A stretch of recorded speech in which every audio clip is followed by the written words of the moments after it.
Welcome back everybody, and welcome to those who are joining. Now in this session we're going to be focusing on water safety in Essex. As we know, the summer is coming up soon, so this is a very important topic for us. I am here with Nick, and I'm here with Andrea from the lifeboats, and I'm here with Oliver from the Essex Fire. I would like to now pass this time on to you. Oh, sorry. Guys, just a quick reminder, please don't forget to do the QR codes that, and ask your questions through, send them through so that we make sure that the best 2 questions will be entered in for a prize. I will now pass this time on to you so you can tell us a bit about your roles. Thanks, Janelle. Hello, everyone. I'm Andrea McAllister and I work for Essex Fire and Rescue Service. I'm the Road and Water Safety Manager, and we were so pleased to be here today. Thank you so much, because you might not ordinarily think of fire and rescue services as someone that might be interested in water, but we do an awful lot of work in regards to water rescues, and we hope you'll never need them, but if you do ever need them, we do have specialist rescue crews across the whole county that respond to emergencies at the water. And I work in prevention, and prevention is no different. So we work with other organisations, with data and with presentations to try and keep people as safe as possible, so that they can enjoy the water. And we know there's huge benefits of being near water and enjoying the water. We just want people to be able to do that safely. So we work incredibly hard with a number of organisations, a key one being the RNLI. So I'd hand over to Nick right now. Thanks, Andrea. Hi everyone, my name is Nick Ayres. I am the Water Safety Lead for the Royal National Lifeboat Institute here up in the north and east of England. And my role with the charity is to look at drowning prevention initiatives, working with partners like the Fire and Rescue Service, the police and other organisations to try and halve and sort of get a downward trend in drowning in and around the UK. Sadly, we know that about 400 lives are lost to drowning. And half of those people that did end up in the water didn't intend to enter the water in the first place. So it's accidental drownings that we're really trying to reduce.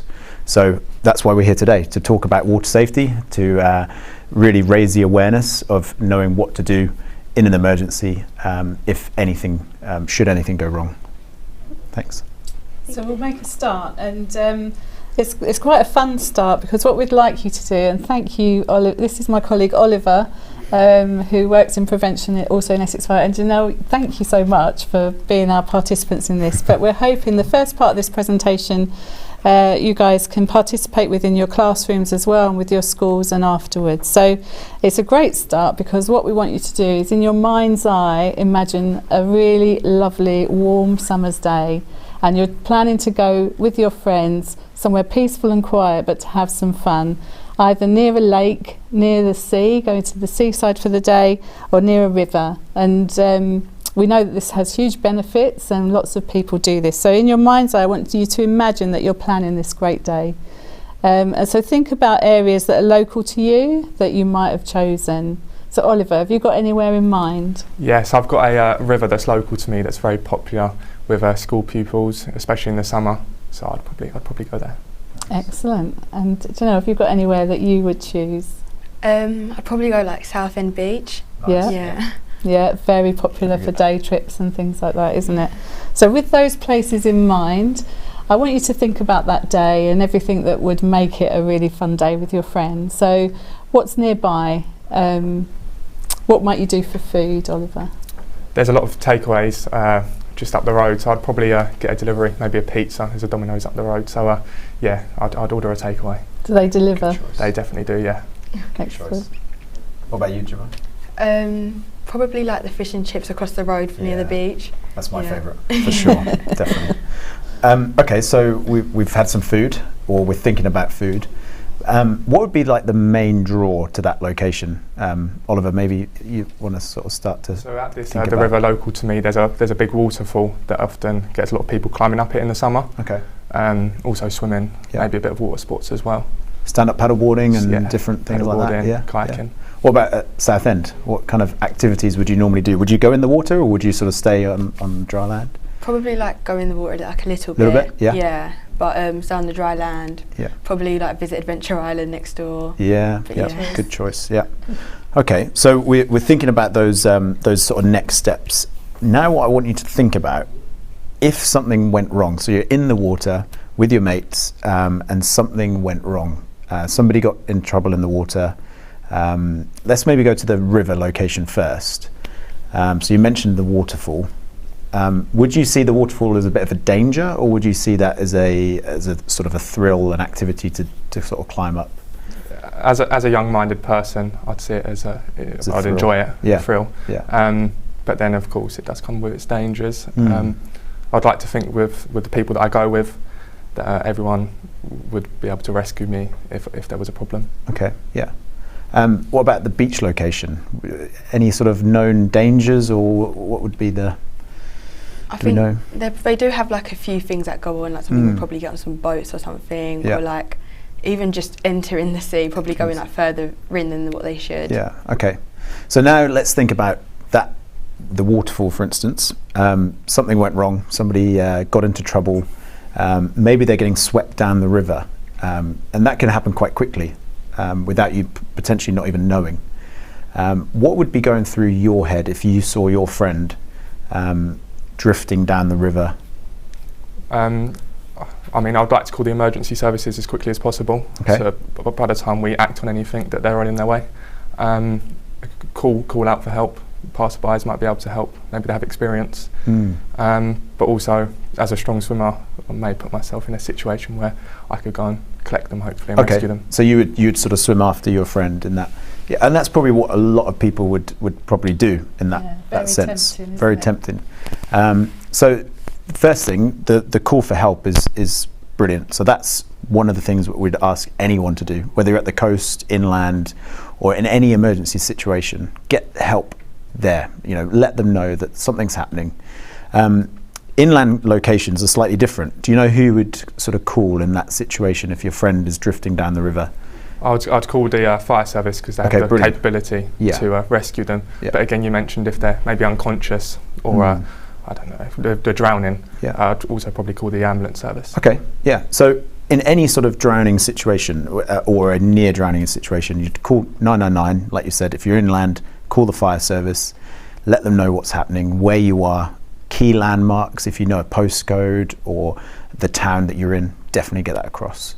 And then if we switch it to the coastal location, that might be a different person that you need to get hold of. Do you know who that would be? Would it be like the lifeguards? Okay, so like the lifeguards, we have a Coast Guard. So the Coast Guard would be the emergency service that you'd want to get there. They would then organise who else to bring, and it would probably be the RNLI lifeboat nearby at Southend, or it could be the beach patrol at Southend as well, and they would provide that sort of help. But one thing that we've sort of picked up on, that you would all potentially swim after your friend. Now that's the one thing that we really don't want you to do, and we want you to use your voice by shouting to them to say, float on your back. We have a big campaign to say float to live, and that's a life-saving position in the water. So if you're in trouble in the water, we would say float on your back, spread your arms out, legs out, head back, and that way you're using your natural buoyancy in the water. And then you can start to figure out your next steps. Maybe there's like a life ring on the riverbank. Maybe there's something that you reach the casualty with or your friend with, and keeping an eye on that person at all times. And don't put yourself in danger. There's so many incidents around the UK where somebody has got into trouble in the water and they've tried to help and actually come off worse off. So that's number one. Call 999. Ask for the Coast Guard if you're at the coast, or the Fire and Rescue Service, and then make sure you're shouting to them to say float on your back and try and throw something. Yeah, it's really not a time to be shy, is it? No, you've got to definitely find not. your voice and shout for help and things. So, and one of the things statistically that we know is when we're out enjoying these day trips, we might not have been to these locations before. We might be in a different part of the river, and knowing where you are is a really key point. So we often recommend an app called What 3 Words, so that it's a great way of telling your friends where you are and where you're going to meet anyway, but it helps you get that pinpoint location, because if you're panicking, you'll want where you are as soon as possible. It's really great to be able to know those landmarks and know where to ask the emergency services to attend. The four main sort of things that we sort of really encourage people to do when they're going to a coastal location, like you've just described, at the river or the beach, to stop and think and discuss the dangers that you sort of see. So you said, Oliver, about the waterfall, but you saw it as a thrill, something to climb up. In our eyes, it could be a thrill done in the right way, swimming around in an organised activity, but it also could be a danger. So stop and thinking about what your dangers are in and around the water. At the beach, it could be a current, like a rip current. It could be a pier. It could be something that's really like large breaking waves or anything like that. And then it's staying together as a group. So in those scenarios, you're not splitting off, going to one end of the beach or the other. You're staying as a group. So if something goes wrong, someone else can make that call. And then, like we said, float to live, floating on your back if someone gets in trouble, and then calling 999 and asking for the right emergency service. And if you're not sure who it is, just describe what's going on and where you are. Does that make sense? Yeah. Cool. That's great, thank you, and thank you for your honesty. And I hope in your scenarios that you've thought of in your classes that you've got brilliant, fun, safe summer days ahead of you with friends to enjoy. So for the next part of our session, we're just going to run through a quiz that is available on the RNLI website for any other education providers that might want to have these conversations in your classroom. But we've just got a few questions we're going to run through, and again, thank you again, Oliver and Janelle, for being our contestants, if you like. I didn't realise there were prizes, so we'll have to think about that. But thinking about the scenario we just covered, question 1, if that's okay. Should you find yourself in water unexpectedly, what do you think you should do? So A, start swimming straight away before you get colder. B, move your arms and legs around as quickly as possible to generate some warmth. Or C, fight those instincts to swim and float on your back until the effects of cold water shock pass. So what do we think? Oliver, I'll go to you first. As a strong swimmer, I'd say A, to swim as quickly as possible out of the water, get yourself out of danger. I'd say A. Great, and Janelle? I'd go with C, like to just float on my back and just like forget all my instincts. Yeah, that's a great answer. Thanks, Janelle. And exactly as Nick said, so taking that if you can, and it is fighting your instincts, so it is incredibly hard, but taking that moment, that pause, to try and gather yourself and give yourself time and float. And we've got a great film that we'd like to share with you that sort of captures that for you. So we'll go straight to the film from there, please.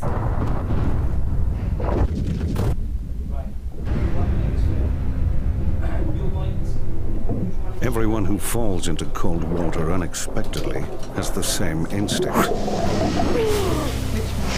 to swim hard, to fight the cold water.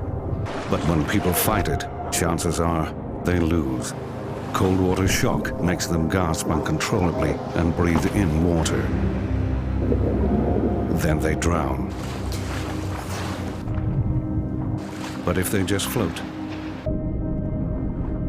until the cold water shock has passed, they'll be able to control their breathing and have a far better chance of staying alive.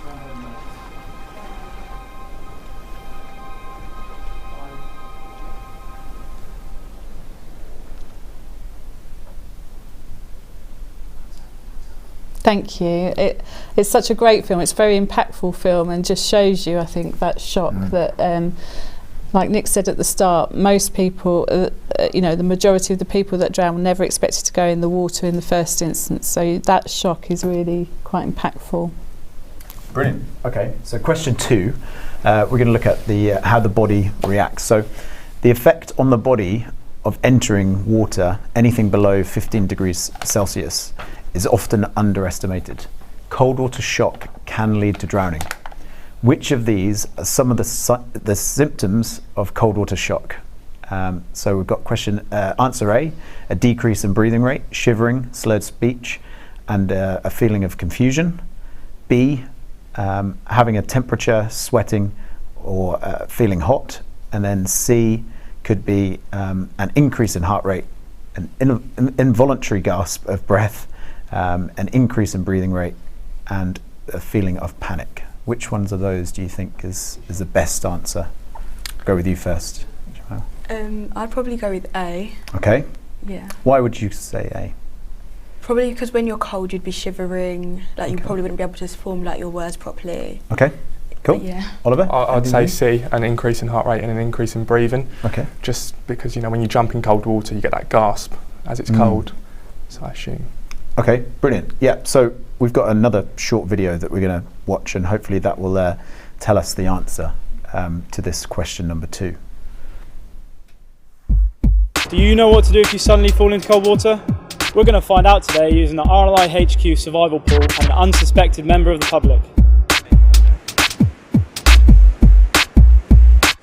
1, 2, 3.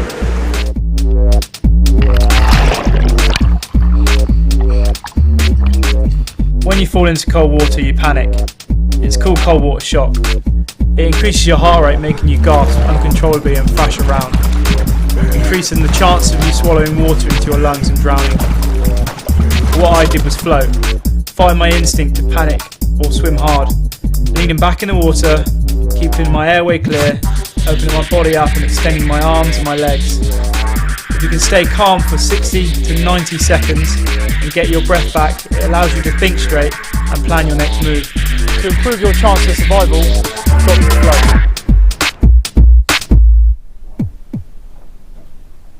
Cool. Okay, so question C, are we all in agreement with that one? Yeah. So C is the best sort of answer for that one. Getting into that float position on your back, spread your arms, spread your legs, remain calm. That will be your best position to get into. Brilliant. Great. I can see where you were thinking though, hypothermia and everything. You're on the right track, but yeah, it's such a key message of Float to Live. So question 4, or our question, it will come up as question 4, is around some of the flags. So those of you that do go to the beaches will be familiar that there's different flags, and sometimes it's difficult to know what they each mean. But question 4, we'd like to know what you think this flag might mean, that you can see on the picture there. Do you think it's A, a lifeguard is watching the beach and it's safe to swim or bodyboard? B, do not use inflatables due to windy or unsafe conditions? Or C, a strong current is running out to sea, which can quickly drag people and debris away from the shoreline into deep water. So what do you think that flag might mean? Oliver, do you want to go first? I'd personally say B. I mean, by the flag you can see which direction the wind's going in, and windy conditions with inflatables is probably not the best idea. Yeah, how about you, Janelle? I was going to say A, but yeah. I think, yeah, you're absolutely right. So well done.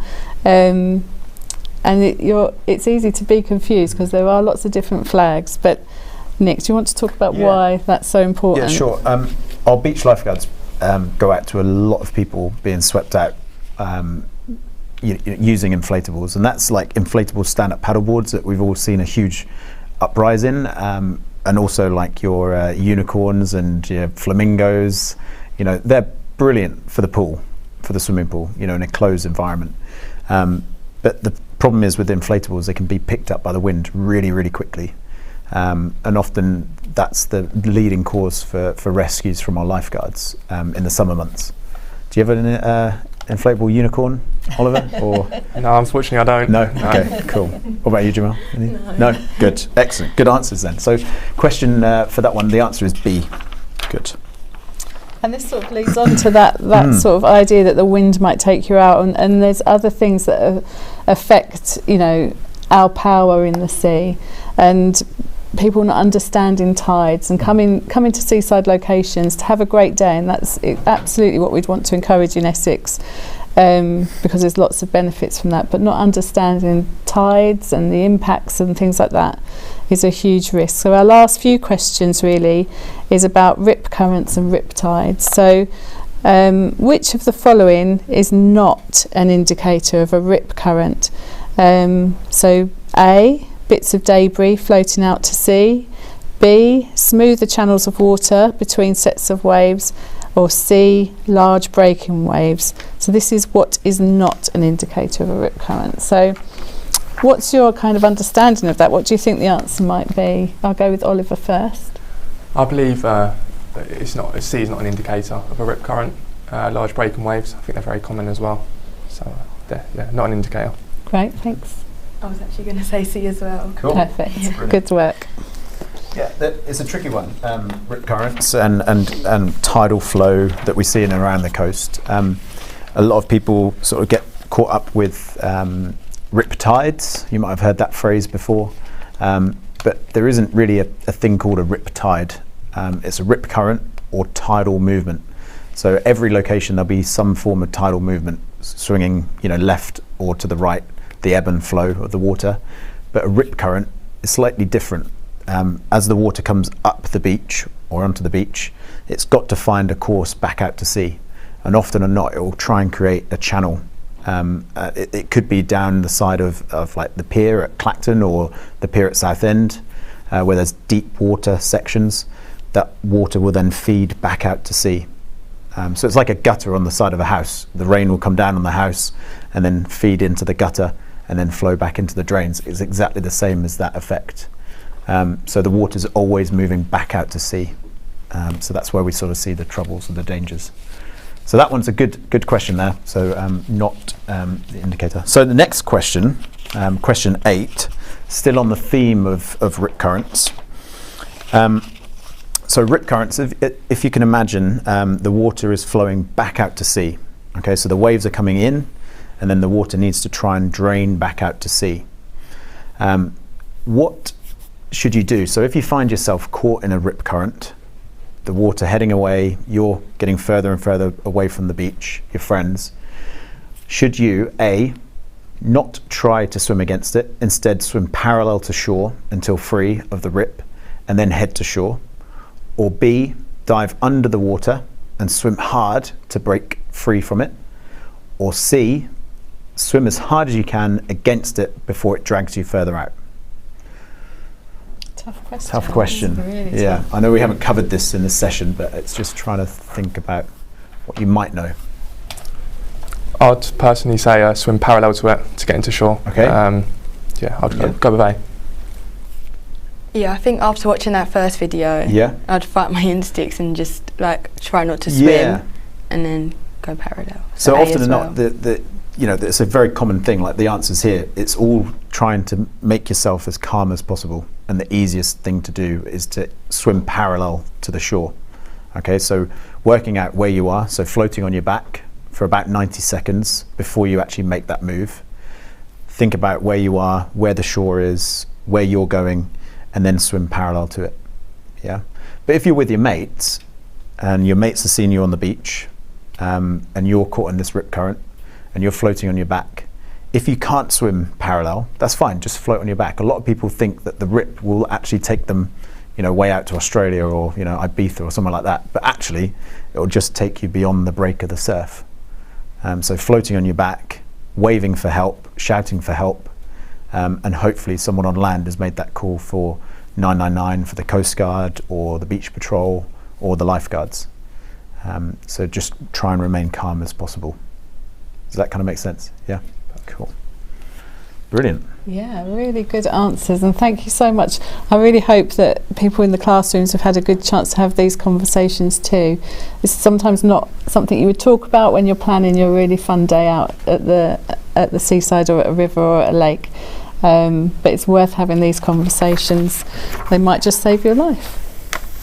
Cool. So I think that's it from us, but we're more than happy to take any questions that might have come through. Thank you. I have got a list of questions that have come through. Brilliant. So the first one is from Angel from Basildon Upper Academies. And Angel's asking, what if you're unable to get onto your back when you're in the pool? How can you prevent cold water shock apart from lying on your back? Furthermore, do you think it would be beneficial if schools taught students about CPR or mouth to mouth? Oh, there's Brilliant lots question. in there, yeah. Shall I take a you couple? take first, Yeah. So the best thing to do is to practice floating. in the swimming pool. So if you're not familiar with swimming or getting in the water yourself, go down to your local swimming pool in a supervised state, whether that's in a lesson or just in a public session, and practice that getting onto your back, rolling onto your back. You could do it step by step by holding onto the side of the pool, putting your head back in the water. Even in the bath, just getting into that sort of motion of getting your ears in the water. That's the best thing to do. Trying to remain calm in that situation is always going to be tricky. So if you can practice in the pool in a controlled environment, then hopefully it will become sort of second nature when something does go wrong. Yeah. I guess the CPR one. Yeah, and thank you, Basildon Academy. That's my old school, so I'm really pleased they're participating. We would love more water safety education being in schools. So what, as sort of water safety professionals, people living and breathing this subject matter, we know that following the pandemic there's a big gap in lots of education and awareness. So even swimming lessons and knowing how to swim, there'll be an increase in young people particularly that haven't gone through 3 years of swimming lessons.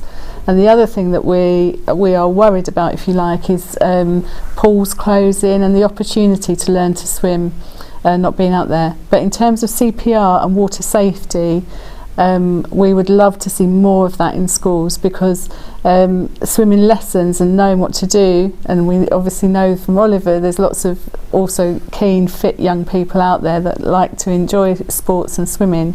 But knowing what to do from a water safety point of view is really key. So water safety education, CPR and things like that.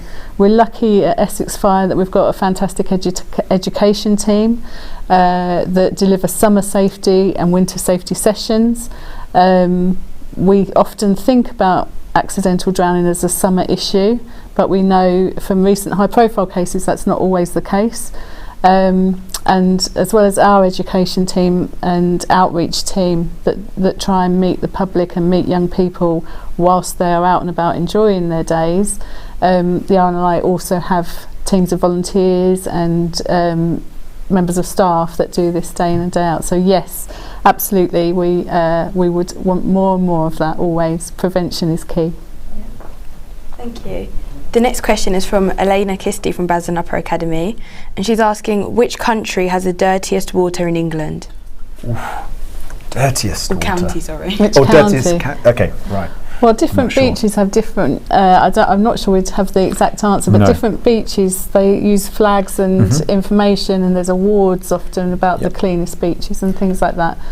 But you're right in thinking about not all water is good to swim in, and you never know really what's under the surface, certainly in lakes and in rivers and in reservoirs and places where you might not traditionally think about going and enjoying water, but we know have increased with more staycations and people staying home in the summer. But yeah, just you never really know what's in the water. Or underneath the surface. So approved venues really, I suppose, is probably the best advice to give from that point of view. Yep, thank you. And the last question we have here is from Danny Baldry from Basildon Upper Academies, and he's saying, is the water safety, as there isn't usually lifeguards at the beach, and what actually causes drowning, like how does it happen?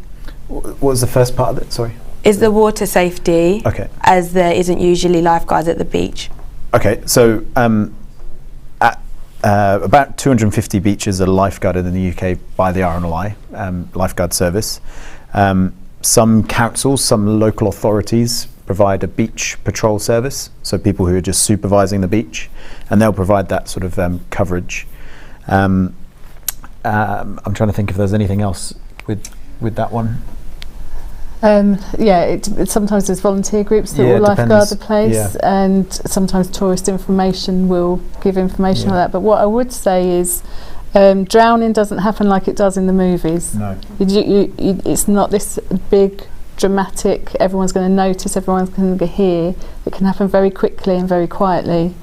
And so if you are out with friends, just stay alert is the first kind of message. Stay alert, stay aware of your situation, your surroundings and where your friends are, and stay together. because it isn't what you might think it might be when it does happen. And we know that half of the drownings that happen are accidental, so people just going about their everyday lives. So it does happen when you're not expecting it. So yeah. Thank you very much. Thank you. Andrea, Nick and Oliver, for joining me in this session. And I'd just like to thank all of you guys who joined and asked some brilliant questions.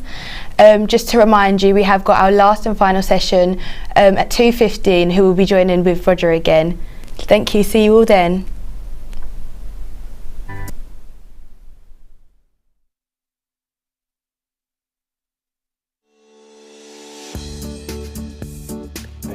Hello, my name's Robert. I'm Head Cadet at the Harrods Unit for Essex Police. I joined the Police Cadets to protect and serve my community. I like to help on voluntary events, so sort of charity events, litter picks with McDonald's, CGN restaurants, and generally just help the community and make them feel safer. Hello, my name's Liberty Thorne, and the reason why I joined cadets is because I like to help my community, help people.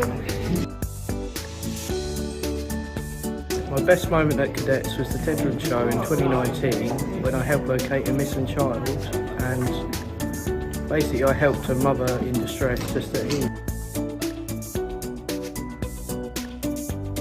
My best moment is making new friends and honestly meeting new people. Do it. Join cadets. It will be the best sort of moments of your life. It's really fun. You get to learn new things that normal people won't be able to learn.